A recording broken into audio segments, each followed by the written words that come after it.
know. That's good too. Thank you. Then I'm going to say hello. Hello. We're in a different setup and it does sound better, doesn't it? It does. And it feels more natural to just be across the table looking at you than like weirdly turning my head and staring directly into your eyes. You're like, what? Okay. Hello. Hello. Hello. How are you? I'm good. Good. How are you? Good. But also, hello. I'm Drew. And I'm Olivia. And if I know us, then we are Oddly curious. oddly curious. And we are. And we are. Because Yeah. you know us. Yeah. And welcome. And welcome. Hello and welcome. Hello. It feels like it's been a long time since we recorded, but it really hasn't. No. I think it's just because a lot has gone on. I think it's just the weeks have felt long. Long, arduous. Were you I going to say kid you arduous? not, I was going to say arduous. Earlier, we did a clap at the same time to sync ourselves up. What if we were instead like arduous? Oh my You're like, gosh. and recording. That's going to be our new sync up. It's just 3, 2, 1, arduous.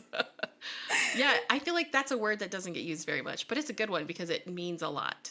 Yeah. I mean, it literally means a lot. And it's a lot. It feels like a very Austinian word. Oh, wow. Austinian.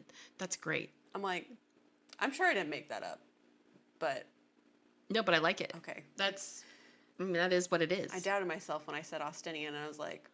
I mean, why wouldn't it be? Those who get it. Because get it's it. like, Austin like sounds a little like. Yeah. It sounds like elementary. I'm a common folk. Oh, it's what are we saying? I'm not common folk. I'm elementary. I'm getting all high and mighty. Yeah, not us, not this podcast, No.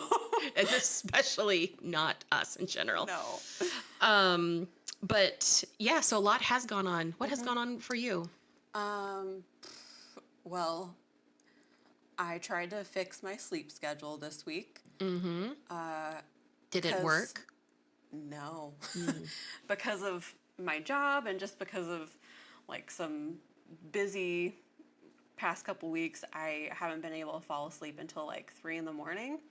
So I was like, you know what? I'm just going to stay up for a whole day and then just go to bed the next day, and surely that will fix my sleep schedule.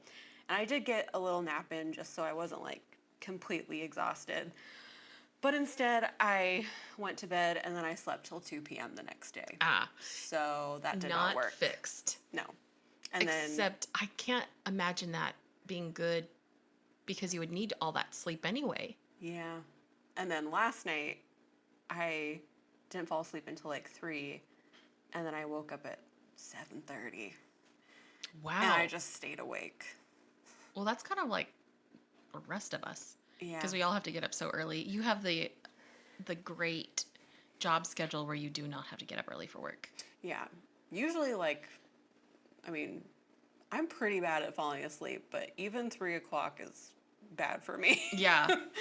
Right. I mean, that's pushing it for me because I'm not a good sleeper either. I'm a midnighter easily, even if I have to wake up early. Earlier, we were talking about bad sleep, and I was like, you know what's bad when you see that it's 11 and you're like, oh, it's still early. Yeah. No, that's not normal. I got plenty of time. I got to start thinking it's early at 8.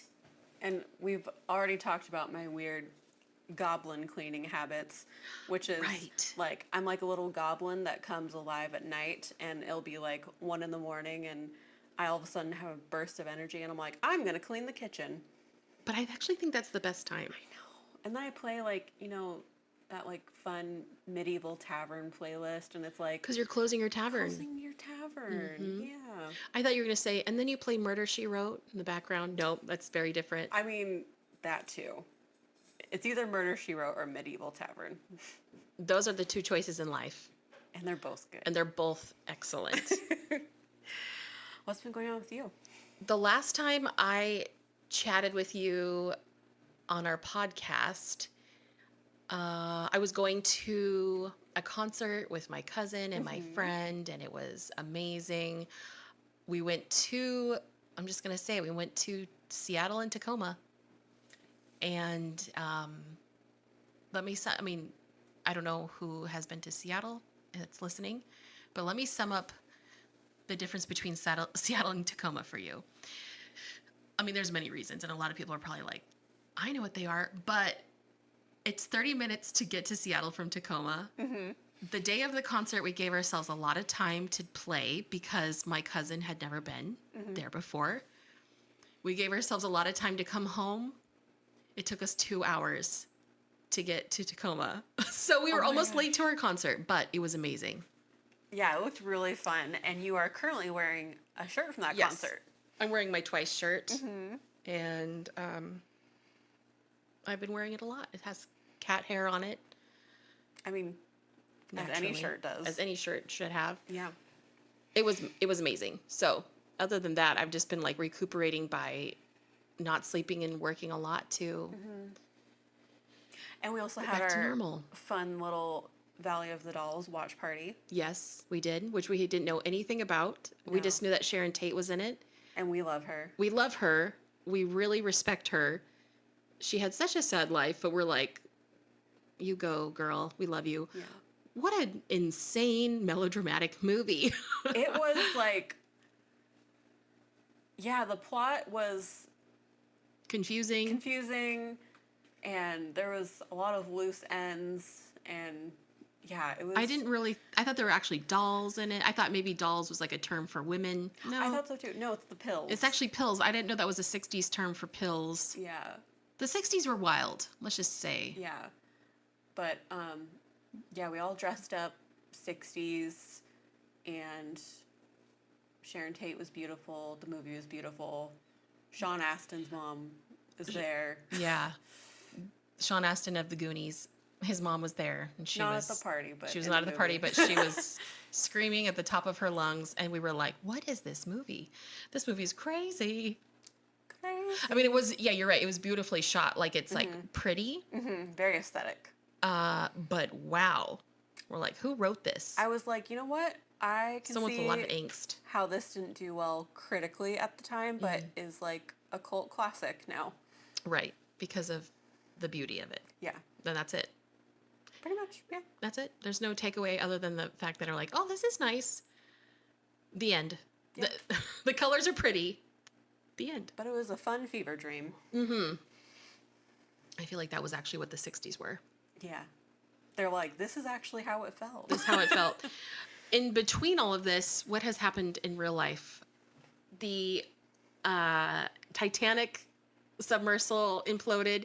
Yes. And beyond that, orcas are coming together to sink yachts, which is actually our favorite thing in the world. Yeah, orcas are more organized than any humans. They're more organized. They are. I don't even know. I mean, obviously they talk to each other because they have their own language. But how do they get messages like across big oceans? Is it just like a telephone, like a game of telephone where they're like, hey, meet us over here, we're gonna sink this ship, and then by the time it gets to the other group of orcas, they're like, and bring a bag of chips? They're like, what? I don't understand. It's like real telephone. It's like they're like doing their whale call, and they're like, we're gonna take this jerk down, come and take him down with me. Like, I don't know what the whale version of that would be. Then the whale's like, beef jerky's going down? I don't understand. I better go over there. And they're like, oh, the jerk, not a jerky. Yeah. Yeah. That was one of my favorite things to play. Oh, telephone. It's telephone, because I was the one that would just mess it all up. Oh, me too. Right? For sure. Yeah. I'm like, even as a child, my hearing was not the best. So we're like, she said radishes are her favorite. And then when it would finally get to the end, we're like, I did that. I did the radishes. I'm the radish girl. But yeah, I really love orcas. I think we both do. Oh, yeah. I once saw orcas in the wild because we live near the ocean, and I was so enthralled with them, but they were there for a very naughty reason. They were outside where a lot of sea lions go. So we're like, oh, beautiful. And then I was like, oh, this is like orca Taco Bell. And so you're like, oh. But you know what? Hey, circle of life. It's just, True. it's what happens. And ever since I saw them, I was like, I love them, even though TikTok keeps trying to tell us that they're like technically serial killers. Hey, I'm like, they're animals. Calm down. calm down. They Like, don't have like a reading and writing system. They, let's not ascribe like sociopathy to animals. wow, you have got some good words today. I love it. Thank you. You're like, these orcas are not Austinian. If anything, they're Jane Eyre and no, what is it? Bronte. I'm like, if anything, I feel like they're Gillian Flynn. They're Gillian Flynn. Yeah. But if we were gonna make orcas, Main orca's Amy Dunn. the main orca's like gone girl orca. But if they were gonna be like in a Regency era, I feel like they're more Bronte than Oh, for Austen. sure. Very depressed and just raging. Gothic, depressing. This orca, he fell in love with this other orca, but he was married. The orca he's married to is locked in the attic. Then she sets the house on fire. I'm giving away the ending of Jane Eyre. I hope I didn't spoil it for you, but It's been a long so time. many years, you Yeah. guys. Come on. get And it there's together. so many adaptations. So You just gotta get. It's good. It's a good story. yeah. I've only seen the Mia Wasikowska version. I know our friend has very strong feelings about We which have a version mutual. is the best. Yes, we have a mutual friend who is the most Jane Eyre elite to live on this side of the Atlantic. Like, she's not living in England. She lives here with us, but she's like, look, this is how Jane Eyre needs to be done. And it's with Ruth Wilson and that other guy, I forget his name. She's like, look, I am Jane Eyre coded. She is. Yeah. It's our friend Kate. Shout out to Kate. Shout out to Kate. Kate is Jane Eyre exemplified. Yeah. Yeah. So, But with better life decisions. better life decisions, but also had a better start in life. Jane, maybe that's the difference. I mean, I think most of us had a better start in life than Jane Eyre, so. Yeah. Yeah. And if you had a similar start to life as Jane Eyre, write us. Yeah. Send an email. We'd like to read about it. Tell us about your fiance's wife locked in the attic. Mm-hmm. And did she try to light you on fire? Yeah. It sounds crazy, but it was a book written many years ago, and it's considered classic literature. Maybe y'all should team up. Maybe he's the problem. Maybe he's the problem. But he does end up going blind in the end, so he kind of reaps what he sows, and then he's like, I've learned my lesson because I can't see anymore. He's like, I saw the error of my ways and nothing else. Oh. But yeah. Yeah. But yeah, Orcas unite. We're with them. I ended up making some stickers. After we started making our own stickers for the podcast, I just kind of branched out and was like, what else can I make? And so I've just been having fun with that. I know. I want to get some of your stickers. I'll just get them and send them to you. Okay. Or just bring them to you. I'll like a also be bushel of stickers. Just send you random ideas and be like, will you make this a sticker? Yes, to me, that's so fun. It's kind of like wasting my time, but I'm not wasting my time. Exactly. You're doing fun, crafty things. Yeah. Because I love wasting my time. If there's anything I love to do. Me too. But at the same time, I love being busy. So if I'm wasting my time, I feel guilty. Then it's like this way I can be wasting my time, not feel guilty. Yeah. And you wonder why I'm in therapy. You know what I really love to do? I mean, I don't physically love it, but I must because I keep doing it. Is I love to waste my time, take forever to do something, wait till the last minute, and then just put myself in crunch time. Oh, yeah, me too.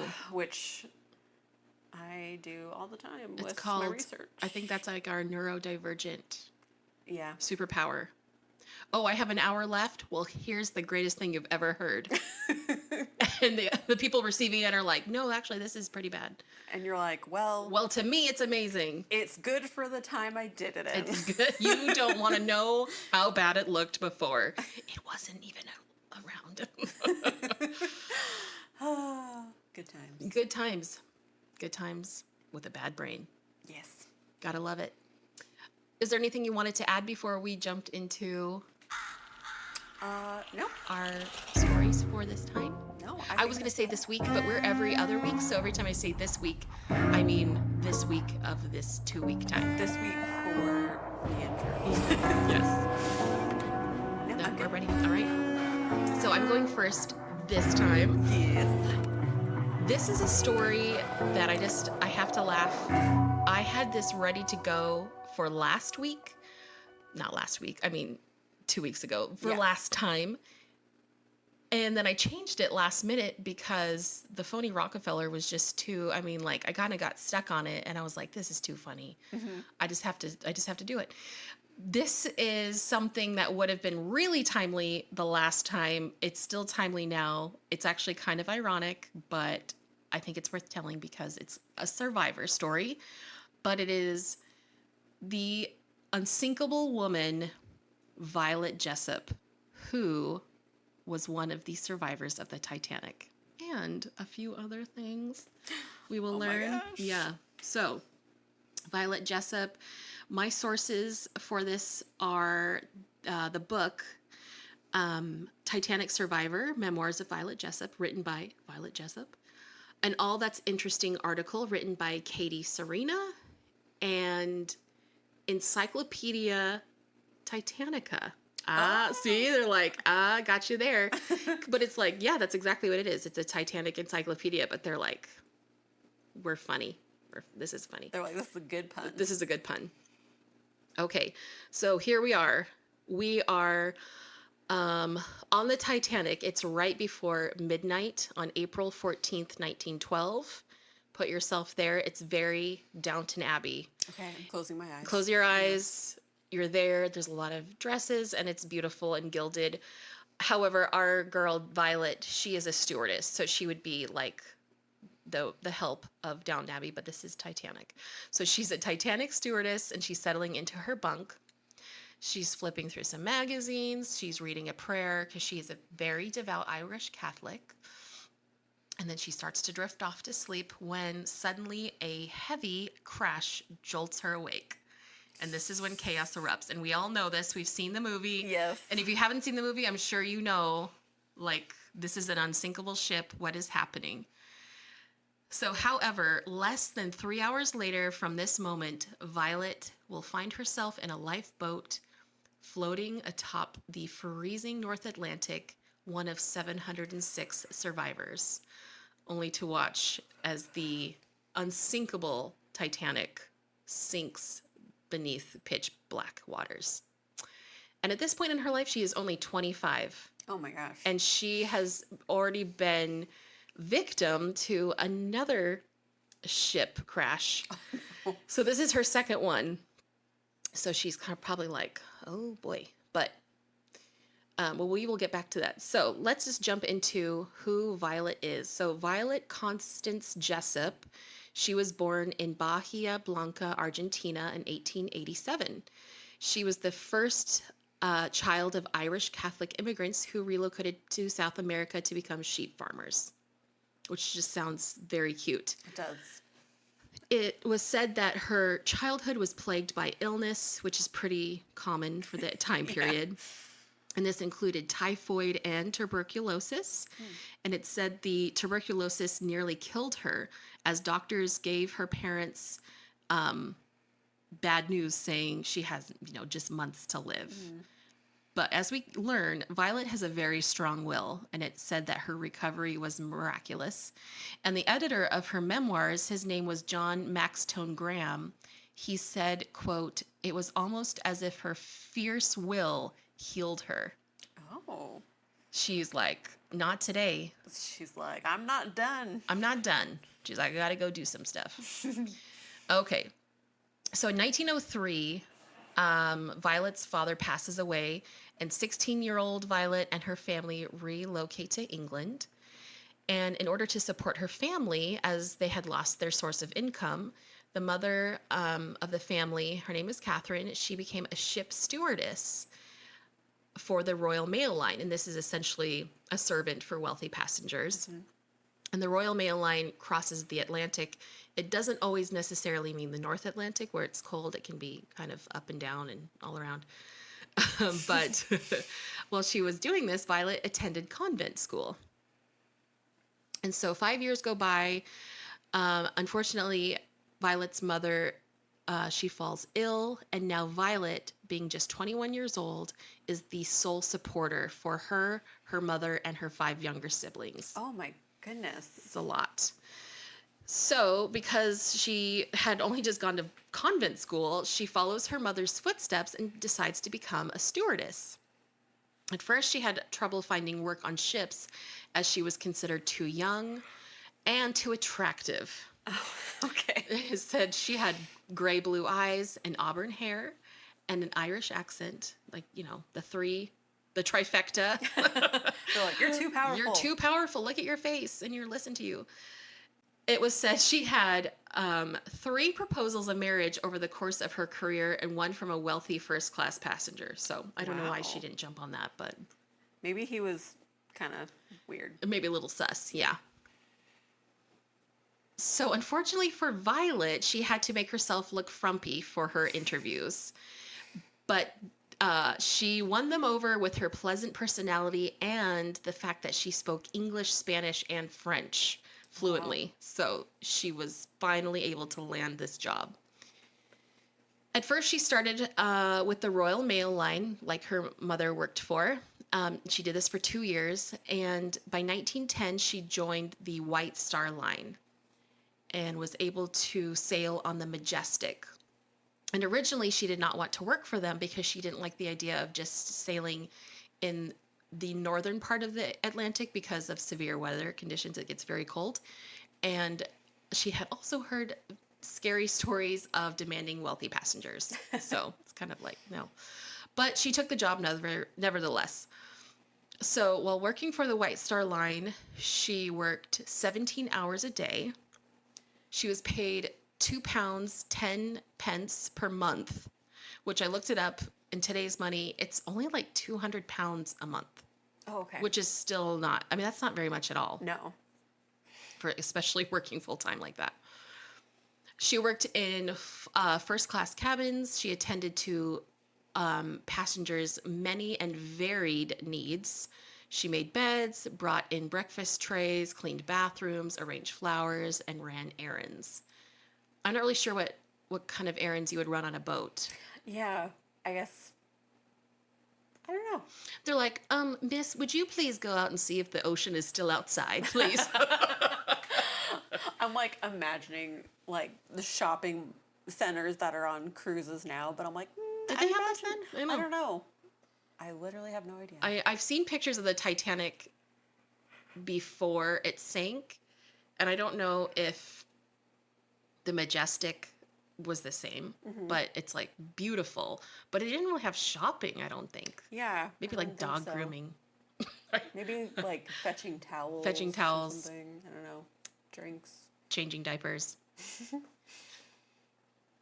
In her memoirs, it was said, quote, that there was no aspect of service that was not her or her colleagues' responsibility.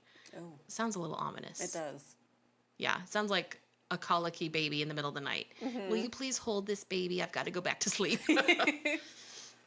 Okay, so by 1910, Violet leaves the Majestic for the RMS Olympic, which this is a very big deal.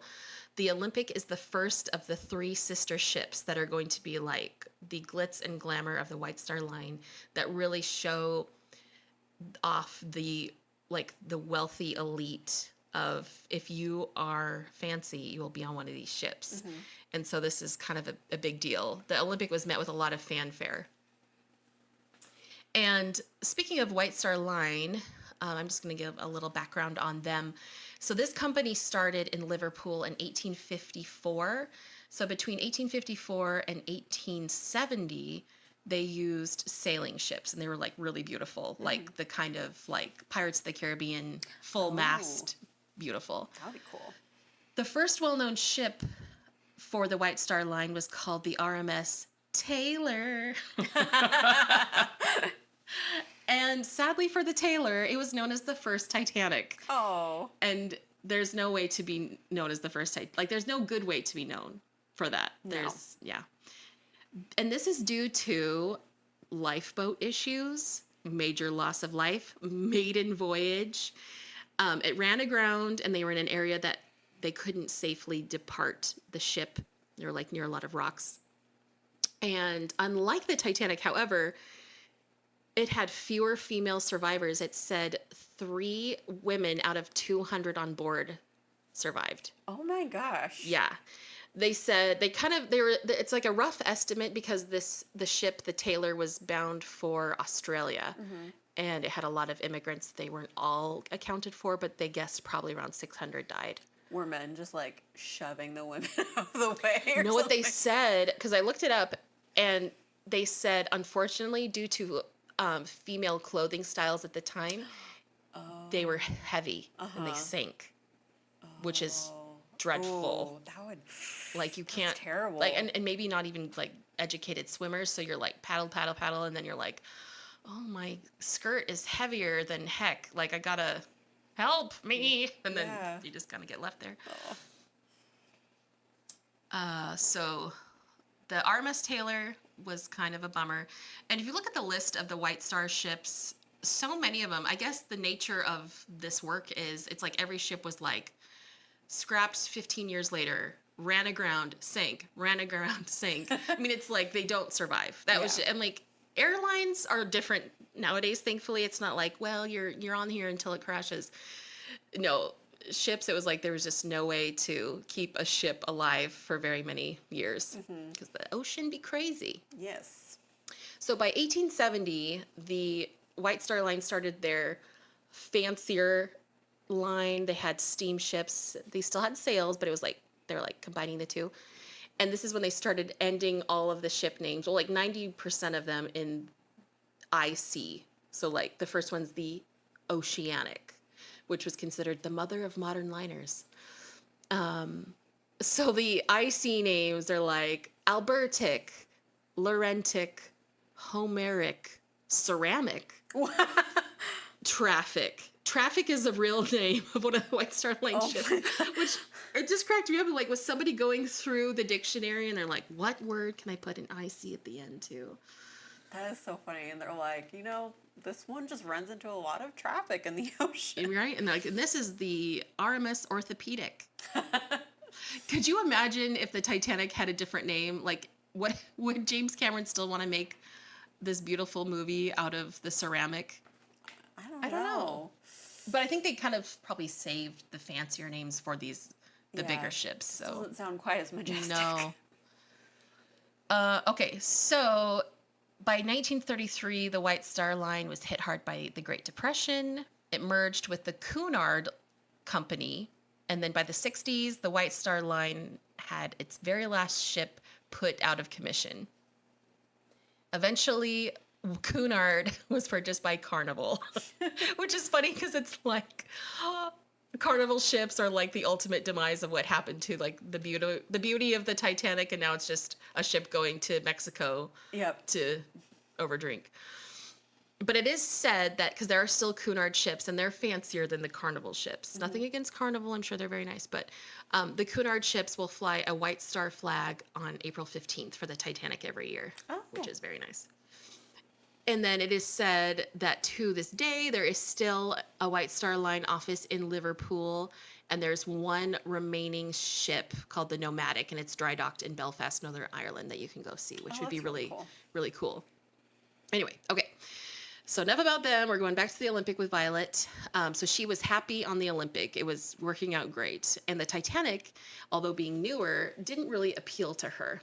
And this is fine because she had no reason to go to the Titanic. She was fine staying where she was. However, on September 20th, 1911, the Olympic collided with the British cruiser HMS Hawke. The Olympic suffered a major rip below the waterline and started to sink, but managed to limp home to England. Which it was like, oh, thank goodness.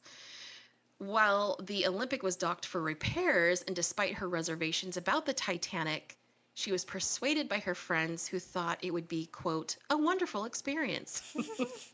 So she dressed in an ankle-length brown suit and set out in a horse-drawn cab to join the brand new ship at her berth in Southampton, England. So she was readying herself for the maiden voyage, and it was really exciting because it was so beautiful. And the Olympic actually had more fanfare, like more was written about it. I mean, it was like the first of the three sisters, so it's kind of like the Titanic was like the awkward middle child. Sure was. Sure was, but people were like, well, okay, I guess we'll like this one too, and so in her memoirs, she talked a lot about the crew that she met. One that she greatly admired was Thomas Andrews, who was the ship's designer. And if you have seen the movie Titanic, he is played by Victor Garber. And in the movie, he is really kind and smart. I mean, he's the one that basically told the captain, you have to stop. We're going to take on too much water. And then he's the one that told the crew, you're not filling these lifeboats up enough. Like, he was the one that was like, what is happening? Everything's falling apart. So Mr. Andrews in real life was just as awesome. He never failed to stop for a cheerful word. He listened and spoke with the crew. If the crew had any complaints, he would be like, okay, let me take care of that. And he kind of had a sadness about him because he didn't really want to go on this maiden voyage. He wanted to stay home. So it's extra sad because he felt like he had to go down with the ship. Yeah. And in the movie, you see that he's just kind of waiting for his time. I know. Yeah. It's like the saddest and also like most, I don't know, noble part of the movie. Yes. I mean, you do feel like that with the captain, but I feel like with the captain, he kind of resides himself because he's like, I made a terrible mistake. Yeah. You're like, yeah, you got to go down, buddy, because if you don't, people are going to be really mad. Another person she mentions by name is a Scottish violinist, Jock Hume.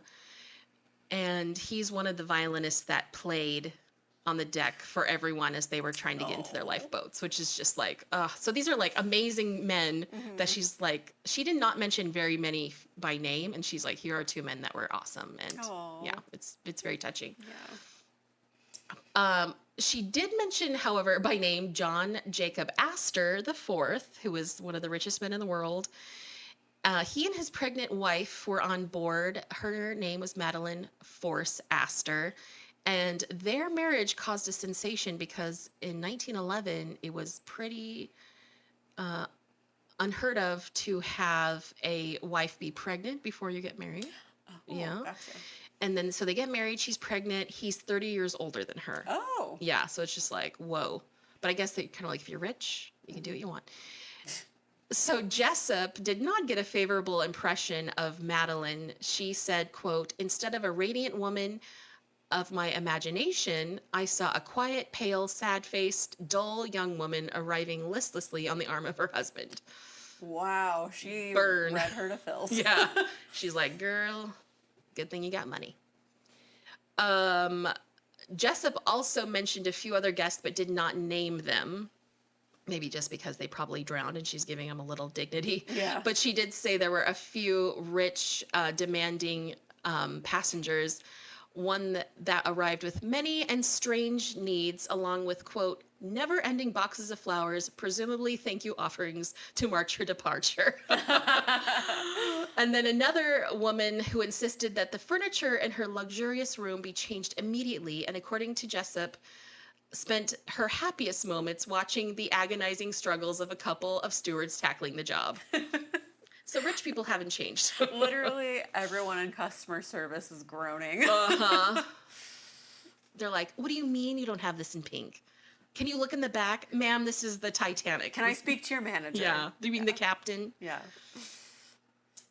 So despite all this, she still loved her job. I mean, it was beautiful. I mean, if you have a chance, look at the pictures of the Titanic. It is some of the prettiest architecture you've ever seen, which is why it's so sad that it just went away. Yeah.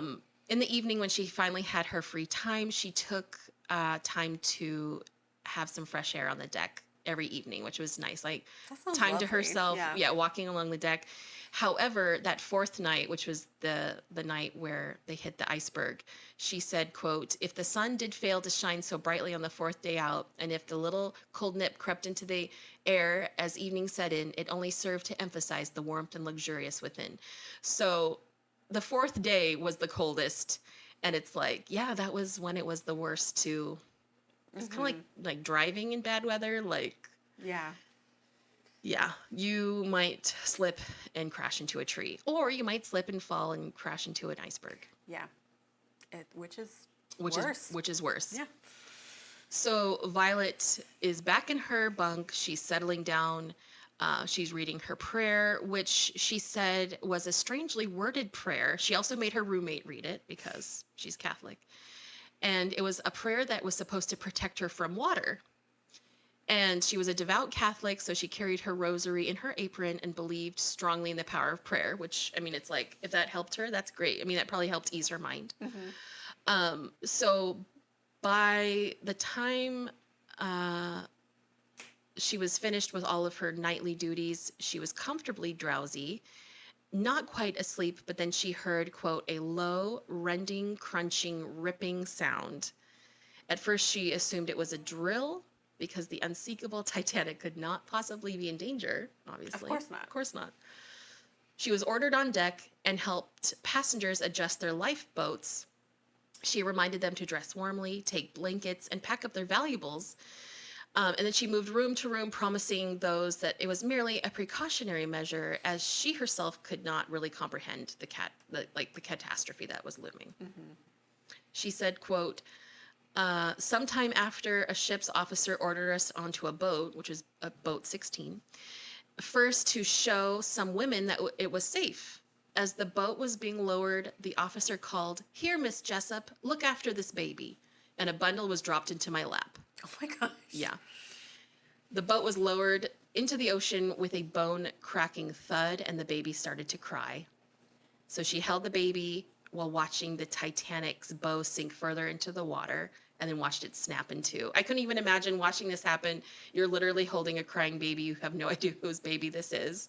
I know. I'm like, literally just watching the movie is upsetting enough. But being like, literally just looking up from the water and just seeing that destruction. And you're seeing people fall. You're seeing people screaming. Yeah.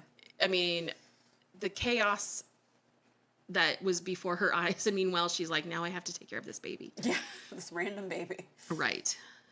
So now she's stranded upon the expanse of the Atlantic. And if you think about it, I mean, the Atlantic is huge. It's cold. There's no one else around. This giant boat, it's been 4 days since you've been on it. There's no land. You're stuck on this little boat and you have a baby. So she was afraid that this baby was going to die in her arms, which I don't know if she was like mentally preparing herself for that. But she had an extra blanket with her. So she just like wrapped it up as best as she could. And she said it fell asleep, which is sweet. I did see a TikTok recently that talked about how mostly women were the survivors, and they were the ones that reported the Titanic broke in half, and nobody believed them because they were women saying it. Oh, of course.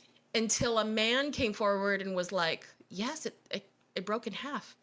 And they're like, you guys, it broke in half. And all these women were like, are you kidding me? All of those women are just like screaming, crying, pulling out their hair. Screaming, crying, throwing up, punching the closest guy in the face. Yeah. Some random guy was like, hey, you guys, did you hear the Titanic broke in half? And they're like, yeah, okay, here's the sound of reason. This man said it broke in half. Yeah, it's men and the audacity. Truly. Okay, so after 8 hours, Violet and the others are picked up by the Carpathia, and she said, quote, I was still clutching the baby against my hard cork life belt when a woman leapt at me and grabbed the baby and rushed off with it. It appeared she put the baby down on the deck of the Titanic while she went off to fetch something. When she came back, the baby had gone. I was too frozen and numb to think it strange this woman had not stopped to say thank you. Which I'm like, I understand it from both sides. Yeah.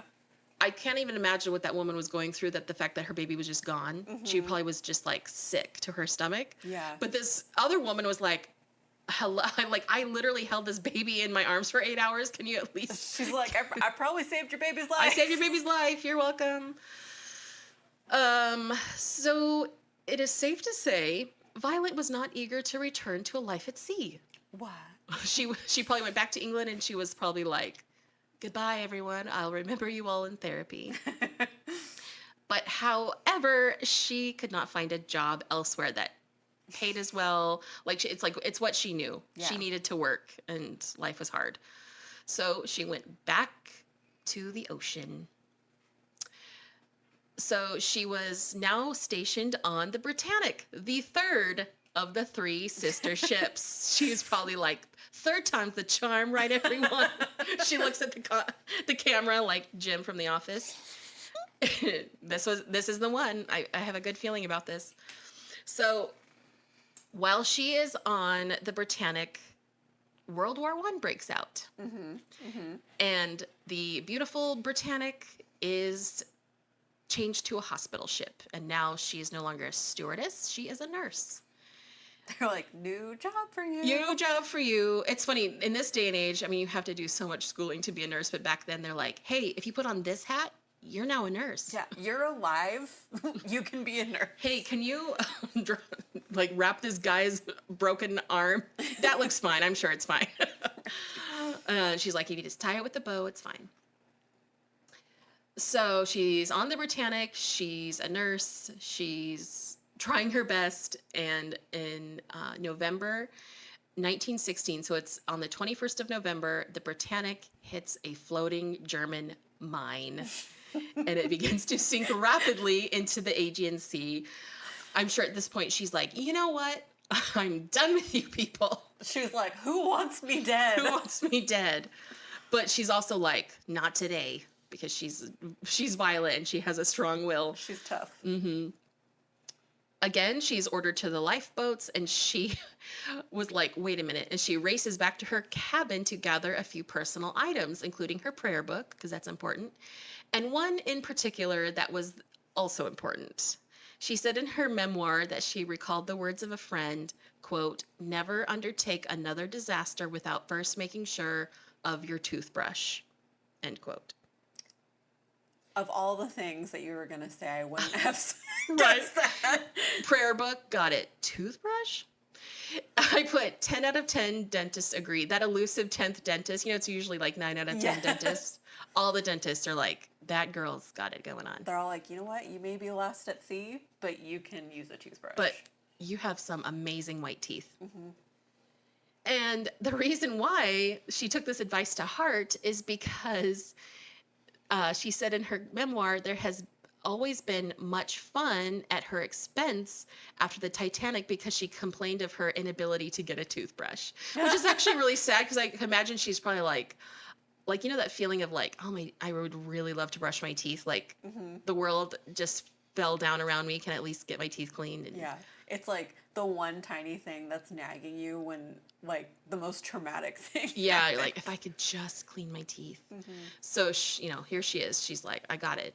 So toothbrush, prayer book in hand, she was disembarking on a lifeboat with some of her shipmates as they watched in horror as the Britannic's propellers were still moving. So if you remember in the Titanic, they had the wherewithal to stop the ship. Like they literally were like, we're dead in the water, let's turn off the engines. Yeah. The Britannic did not have the time because they hit a mine. Yeah. The propellers are sucking in passengers and boats alike with their blades. And she said she watched as the water just turned red. No. Yeah. Oh, And God. despite all of her years on the ocean, she still did not know how to swim. Girl. I mean, she's like, hey, I got to take care of a family. I've got to think about how to brush my teeth when I can't. She's like, I literally just got back from my last disaster. Please, I don't have time for hobbies. So she said she clutched her life belt and jumped overboard. And when she surfaced, her head hit the ship's keel. And she said her brain shook like a solid body in a bottle of liquid. And so she was able to grab a spare life belt that was floating by and hang on until one of the safe lifeboats of the Britannic picked her up. So yet again, she survived a White Star Line maritime disaster. And she was fine, but it was said her blow to the skull would cause headaches for years to come. Yeah, I So, bet. so it was just like the one thing. I mean, at least she shouldn't get chopped up by the propeller. Right. She's like, on one hand, I would rather take this headache over that. So, despite her tumultuous experiences in the ocean, she continued to work in passenger service for large ships. She rejoined the White Star Line after the war and then subsequently signed on to a new company called the Red Star Line, which I looked it up and they are not the same company. Could you imagine them being like, I'm a disgruntled worker, I'm going to start my own line, and I am now the Red Star Line. Take that. The Red Star Line sent Jessop around the world on 5 cruises. She actually had much better time on the Red Star Line, which is very good. It was said in her 30s that she had a brief and disastrous marriage, and she never gave the name of her husband, which has long eluded researchers because they have never been able to find his name, and she's like, don't look for it. She's like, I don't want to talk about him. And it was said they had no children. So after a period of working various clerical jobs on shore for shipping companies, she returned to sea for 2 more years on the Royal Mail Line's voyages to South America. Finally, by 1950, at the age of 63, she retired and moved to the countryside.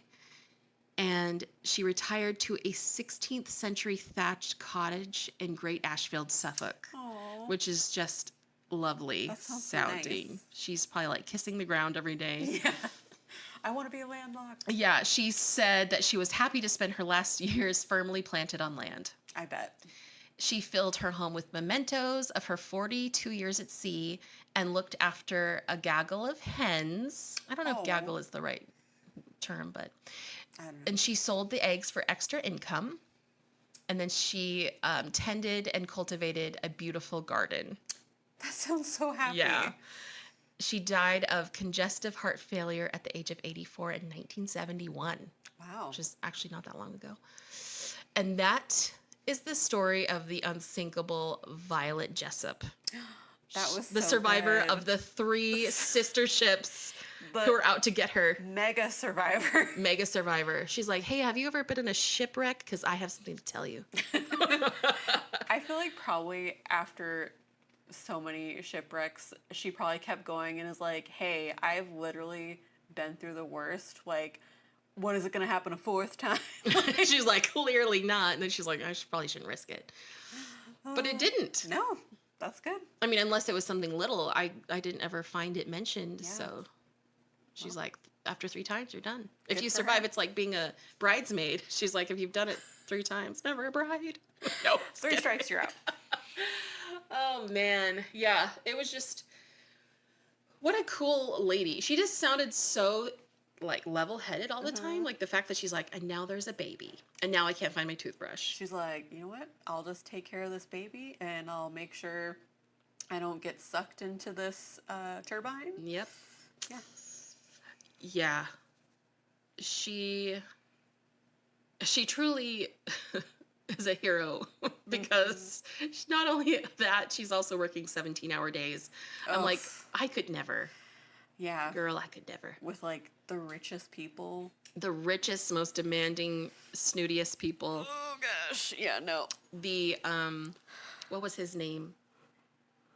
Billy Zane, the Billy Zanes of the world. Yes. I literally Cal. I just watched the latter half of the Titanic a few days ago to kind of like prepare myself for this, and I'm like, this is so upsetting. No matter how many times you watch it, it's probably so similar to how it was, and it might have even been worse. Like I know there's scenes that were filmed that they didn't add because it was too sad, like the dogs in the water. Yeah. But she's just like, not only that, but I'm going to do this and go back to the ocean.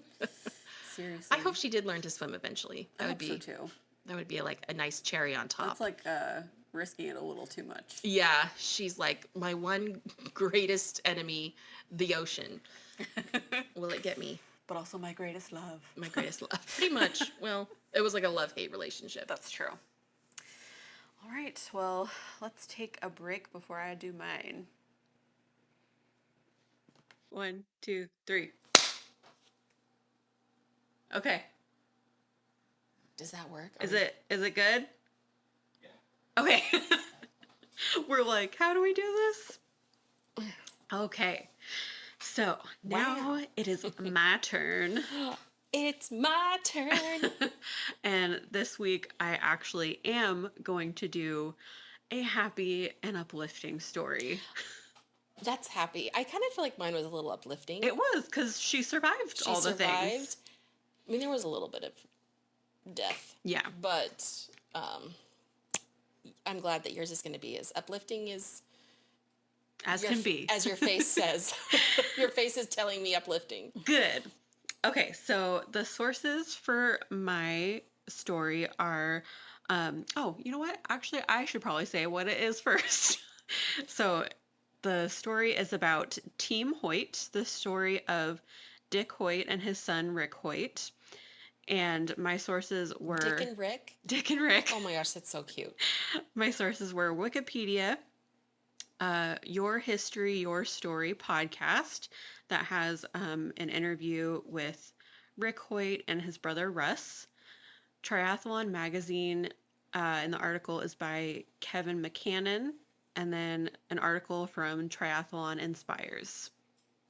Okay, so this story is about a father-son duo who completed many athletic competitions, including the Boston Marathon and Ironman triathlons, but there is something extra special about this father-son duo. So Rick Hoyt was born January 10th, 1962, to Dick and Judy Hoyt, and he was born with the umbilical cord wrapped around his neck, which causes a block of oxygen flow, and then he was diagnosed with cerebral palsy. Did I say that right? Cerebral palsy? Cerebral palsy? Cerebral palsy? I think it's good either way. Okay. I have no idea. And doctors encouraged Rick's parents to put him in a facility, saying that he would be nothing more than a vegetable. Oh, what year was this again? This was 1962. Isn't it sad that the 60s, while being not that long ago, they also seem so archaic? They really do, with medicine. Yeah. But fortunately for Rick, he had awesome parents who were like, no, that is unacceptable. We are going to do everything we can to give Rick a normal life. And his cerebral palsy gave him little control over his limbs or his tongue, so he was unable to move or speak well, but he had no brain damage. And one of the things that his parents held on to when he was born was that his eyes would follow them around the room so they could see that, there was something going on in there. So Rick's mother, Judy, spent hours a day teaching Rick the alphabet and posting signs on every object in the house to help him to learn, like, the tactile alphabet. And at age 11, he was fitted with a computer that enabled him to communicate. And it was clear when he was able to communicate with them that Rick was pretty intelligent. And he was born and raised in Massachusetts, although they moved around quite a bit due to his father, Dick's military career. Rick had two younger brothers, Russ and Rob, and his parents were so cute. Dick and Judy were high school sweethearts, and she was a cheerleader and he was captain of the football team. Oh my gosh. And it was said in their yearbook that they were like coffee and tea. You wouldn't often find one without the other. Oh, that's cute. And when they asked Dick what the best part of high school was, he said going with Judy. Oh. So they're super cute. They're like proof that true love exists. I know. And that good people exist. I know, and good parents. And before his military career, Dick was a mason and he built brick chimneys. And then he later joined the Army National Guard and transferred to the International Guard and hoped to become a pilot. But he was past the age requirement. So he had a long military career and he became the fitness officer at the base, which is very fitting for the rest of this story. Oh. And so Rick initially got interested in racing when he heard about a race that would benefit a lacrosse player at his school who had become paralyzed. I believe it was his PE teacher, said that he should ask his family to participate in the race. And Rick was very excited about the thought of benefiting another student. And so Dick would run while pushing Rick in a wheelchair. However, Dick was not an athlete. I mean, no, sorry. Dick was an athlete. He was the fitness person. We're like, no, we are not an athlete in this house. No, we can be. If we want. But we're not. But we're not. But he was not a natural runner or a swimmer. He would run a mile or two, but never got much longer than that. And in high school, when he was swimming, he was called the Rock because he would sink when he tried to swim. Because he was like a pretty, like a sturdy, stout guy. He probably had a lot of muscle. Yeah. But he was determined to train and even taught himself how to swim. And to train for running, when Rick was in school, Dick would run pushing a bag of cement in a wheelchair. Wow. And so... new training tip for me. I'm like, try the bag of cement trick. Right? And then presumably you won't push someone in a wheelchair, so it'll be lighter when you do it yourself. True. Yeah. So that is how Dick and Rick would do the race. Rick would sit in the wheelchair and Dick would push him along the course. Dick weighed 180 pounds, and when they would do triathlons, they would have to do, biking, swimming, running. Right. So Dick already weighed 180 pounds. The bike weighed about 70, and Rick weighed 100 pounds, totaling 350 pounds for Dick to carry. Oh my gosh. 200 pounds more than the average triathlete on their bike. And at first, when they decided to start racing, people told them no. They were worried about like how it would go with Rick in the wheelchair, and were they worried about the liability for Rick? I think probably partly the liability, but also you have to qualify first to participate in like the Boston Marathon. Oh, I see. And so the first time they tried to run the Boston Marathon, they were told no. So they went to a Marine Corps marathon and ran a 2-hour and 40-minute marathon. And then they were able to qualify for the Boston Marathon under Rick's age, which made it even harder for Dick, because he couldn't qualify under his age. It was under his son's age, so it was like even more difficult parameters because he had young people around him. Because his son was 20. Right. Yeah. Oh my gosh. Yeah, and then Dick was approached by not the owner, the organizer of the Boston Marathon, and told that he would be a great triathlete, but he said he would only do it if he could do it with Rick. And initially they said no, but they really wanted him to be able to do the triathlon. So, and real quick, sorry, is this in the 70s or 80s? Is the 70s. Okay. Is when they first started. Yeah. Okay. And so for the swimming portion, they got a boat that he could pull Rick in while he was swimming. Oh my gosh. And then they got a modified bike that would be able to carry Rick. And the motto of Team Hoyt, which is what they refer to them and their family, is yes, we can, because they were told no many times. Aww. So they always said, yes we can. So Dick decided that this was going to be something that they would keep doing, because Rick said that when they were racing, he felt like his disability wasn't there. He said he just felt normal. So his father was motivated to keep doing races, to keep Rick having this feeling of feeling normal and feeling like other kids. Aww. So altogether, they did 1,130 different events. They ran the Boston Marathon 32 consecutive years and completed 7 Ironman triathlons. They completed the Ironman Championship and went to Hawaii, many 5Ks and triathlons, Ironman Germany, Ironman Japan, etc. They just were crushing all of the competitions. Oh my gosh. And for those who don't know, which I certainly didn't know before this, the Ironman competitions consist of a 2.4-mile swim, a 112-mile bike ride, and a 26.2-mile run. And you're doing this with 2 people You're instead of doing 1. this with 2 people. I can't do any of those with just by myself. I feel like Dick Hoyt is like my fitness goal for the rest of my life. I'm like, are you an Avenger? He's like, don't look too closely at me because I'm actually Captain America. He's like, actually, I'm cooler than them because I'm not destroying cities. I'm helping my son. That's true. I know. Would an Avenger help their son run a triathlon? I mean, they probably would, but they would probably like cause some chaos. They probably would, in the meantime. Okay, so going back to their family, the family was very supportive of Rick and of Dick, of course. They were always there with them for all of the races, and even as a child, Rick's family always made sure that he was treated like the other children and always included. His brothers were very supportive of him. They did everything together, and if someone wasn't supportive of Rick, then his brothers would not hang out with them because wherever their brother went, they went. I love that so much. I know, it's so sweet.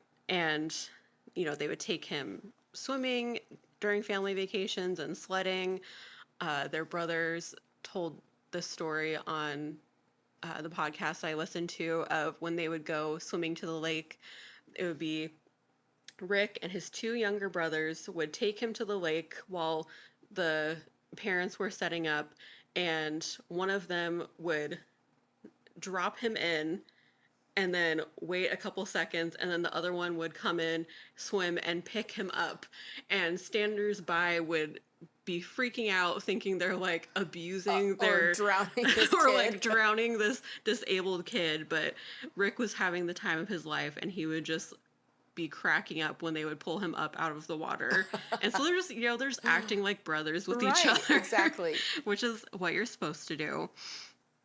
And then, oh gosh, sorry. I'm so itchy today. Don't worry, I'll edit all It's this probably out. allergies. I know, I think allergies and something bit me. Ah, those biters. Beep boop bop. Beep boop bop. Beep. Beep. Why testing to can't see. I find... If you're... There, don't say anything for a second. Hello. Oh yeah, it does pick me up. The microphone picks me up. Only a little bit, though. Only a little bit. Okay, good. Only a little bit. Okay, so back to the racing. So Rick's brothers and mother helped with all of their races, and they were kind of like his pit crew, making sure that the boat was inflated for Rick, holding the bike while Rick was transferred, and when they went on long races and would travel to different states, they would stay home and prepare meals to make sure that they were well fed and well hydrated.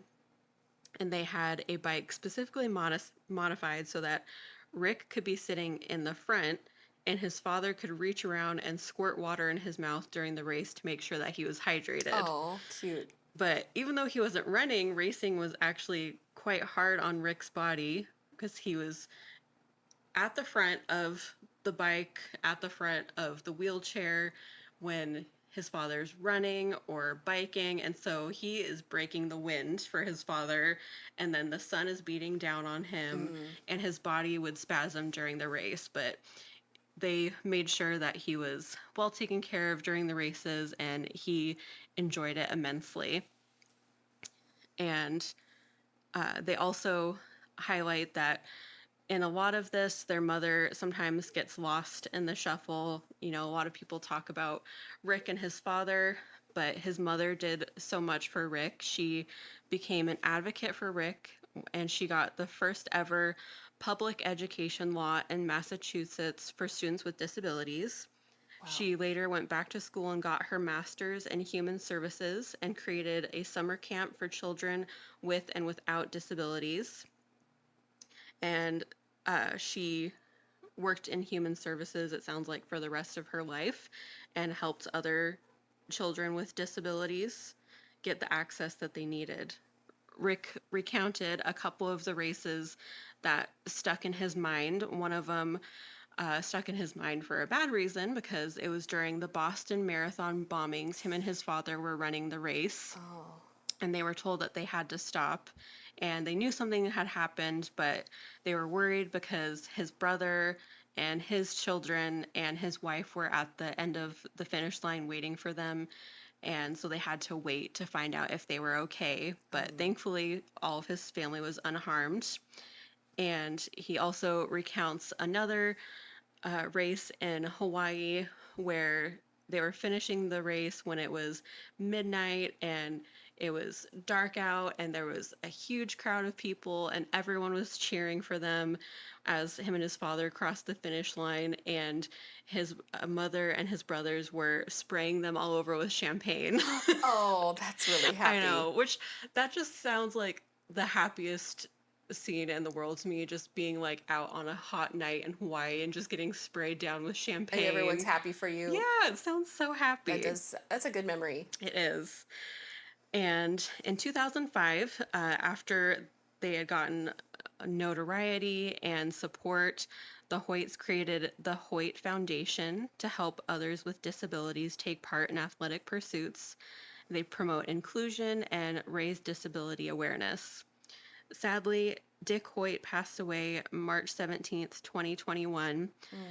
And after Dick passed away, 3 of his grandsons, Cameron, Ryan, and Troy, completed the Boston Marathon in honor of their grandfather's legacy. And former Bruins star Zeno Chara also raced for Team Hoyt, as their family were huge Bruins fans. Oh. And then Rick actually just passed away on May 22nd, 2023. Oh, wow, that wasn't that long ago. That was like a month ago. I know. Yeah, it was very recently. But their family has continued with their legacy of Team Hoyt Foundation and set up a race. It was just about a week after Rick passed away. They had a race in his memory. Oh. And there is a bronze statue of the 2 of them near the start of the Boston Marathon in Hopkinton. And that is the story is so of sweet. Dick and Rick Hoyt. Oh my gosh, thank you so much for sharing that. I remember you sending me a TikTok about them. Mm-hmm. And you're like, this is making me cry. But it's like the sweetest, goodest story. Yeah, I think it was like right after he had passed away, someone put together like a compilation of him and his father and their races over the years. And I think I had vaguely heard of them before, but I had never really looked into it. And just like seeing the footage of how sweet they were and like how hard his father worked to get him through these races just made me cry. And then when I listened to the podcast and heard how supportive the rest of his family was, I was like, this is just the most wonderful, heartwarming story. And I feel Yeah. like everyone should know it. Yes. I don't think I have ever heard it. Yeah, I'm like, I don't know how I heard of it before, but it sounded somewhat familiar. From your marathoning days. Oh yes, me and my marathons. But I also like on the podcast I listened to, it was probably not too long before Rick passed away. Him and his brother Russ were on a podcast talking about their family, and Rick had pre-recorded his answers to the questions, typing out his answers, but they said that a lot of people have written them and their family saying that him and his father have inspired them to do more with their lives, like get back their zest for life or just reach goals that they didn't think that they could reach because they're so inspiring. And I got pretty inspired too. Yeah, I'm like sitting here thinking, could I do something? Maybe I could. I'm like, I have really no excuses at all. I do have like some fitness goals, so I'm like, you know what? May Team Hoyt inspire us, and may we say, yes, we can. Yes, we can. when someone says, no, you can't. And I'll be like, actually, I have something to tell you. Yes, I can. I'm like, to be fair, usually it's me telling me, no, you can't. Yeah. So, I'm my worst enemy. yeah. We just have to say to each other, yes, you can. I'm like, what would Dick say to you? What would Rick say to you? Yeah. I'd Very be like, true. They'd be like, our names rhyme, and that is also not the only cutest thing about us. I mean, I do like athleticism. Like, I like playing sports. Mm-hmm. I'm not the greatest athlete, but I don't know if I could ever attain the greatness that is pushing someone in a wheelchair while running and biking and swimming. Yeah. There is something about like that like military type dedication It's and impressive. physicality. Like, my grandpa, he wasn't like a marathoner or anything like that, but he was in the military and he did have just like a crazy strengths. Like, even though he Yeah. wasn't like super athletic, he was just crazy strong. It's funny. That's same with my grandpa. He was in the Navy. Mhm. It's like they teach those guys how to do stuff. Yeah. They do have their problems. Yeah. But if anything, they learn how to organize and do things. They're definitely very strong. They're strong people. Yeah. That's the takeaway. I'm like, Wow. I am not a runner, but I would be interested in like learning how to swim more efficiently. Right? Yeah. I would too. I'd like to swim in your pool. I know In fact. it was closed this week for painting, so I didn't get to swim in it. But Which is sad because today was an especially hot day. Mhm. They're like, we're going to close it on the hottest week. I'm so sorry. I'm like, but why?